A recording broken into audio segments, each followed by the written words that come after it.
So Pupus, if you're Malaysian, you probably know that Sabah and Sarawak are not very happy with us. A huge chunk of our natural resources come from Sabah Sarawak. But even though they've been a part of Malaysia ever since 1963 when MA63 was signed, a whole list of historical grievances remains, and there's an open question. Will they ever be equal partners within the Federation? And if they can't be equal partners, then can they leave? Well, according to Professor James Chin of the University of Tasmania, they cannot.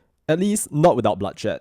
Here's his explanation. You said, and I quote these words, "The harsh reality is that Putrajaya will not allow Sabah or Sarawak to exit the Federation without bloodshed." So then, I'm wondering, right? Because you wrote this paper back in 2019. Do you think that that's still true today, even under the Madani government, where Nurul Izzah Anwar is going out to rallies and then basically saying, we must collect information, we must go out and then we must win this election, because that's her major test, it's her, crossing the Rubicon, the thing that showcases that she can really occupy the throne. So, what do you think of this, Prof? I stand by what I wrote earlier, for the very simple reason that, Sabah and Sarawak has all the resources that the country needs, especially oil and gas. So there's nowhere that political establishment or the Malay establishment in Peninsular Malaysia will allow Sabah and Sarawak to break away. Part of the reason is a recent history.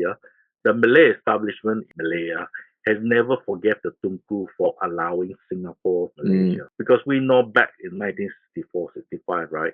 If Tunku had used the security forces, he could have stopped Singapore from leaving because Singapore had no arms. So in the case of Sabah and Sarawak, it's very easy to use the security apparatus to stop Sabah and Sarawak, the Federation.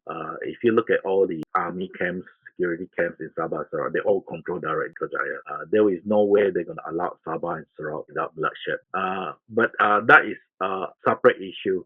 So the only way, I made the argument, the only way that Putrajaya can sort of make peace with Sabah and Sarawak is to recognize the list of historical grievances and deal with them. What we have at the present moment in Putrajaya is that the Malay establishment, not the Malaysian political, but the Malay establishment has this this dilemma facing them. On the one hand, they understand the historical grievances of Sabah and Sarawak, how they've been marginalized last 60 years. They think that yes, you guys have been marginalized. We won't say openly, but we know we took too much of resources. We blamed everything on Mahathir. He took the money, he took the money from Sarawak and then for the oil and gas, and then he built one of the towers, Petronas Tower, paid by Sarawak Oil and Gas, and the second tower was built by oil and gas from Sabah. So, KLIA, New Putrajaya, Capital, all this was built by oil and gas money from Petronas. And right, the bulk of Petronas resources are from Sabah and Sarawak. So they understand it. So they said, okay, we want to make it up to you guys. We want to give you more money, give you more autonomy. But on the other hand, at the back of their mind, they're thinking that if we give you too much autonomy, right, we are helping you to succeed in the future.